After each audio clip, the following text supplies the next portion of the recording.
আজকে আমি তোমাদেরকে এমন একটি শব্দ শোনাবো, আর এই শব্দটি যদি তোমরা বেশি বেশি করে অনুশীলন করো তাহলে তোমাদের আর কোনো ইংরেজি উচ্চারণ করতে গেলে মুখের মধ্যে আটকে যাবে না।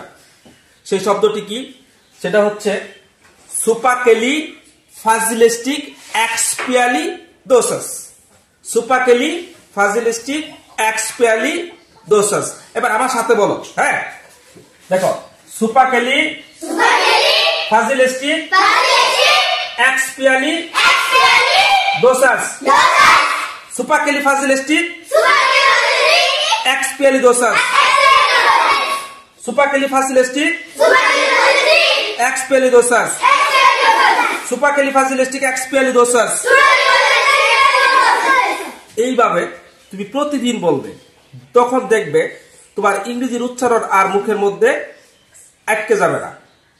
শব্দটি বেশি বেশি করে উচ্চারণ করবে এবং পড়বে, তাহলে দেখবা অতি সহজে তোমাদের ইংরেজি উচ্চারণের জড়তা কেটে যাবে।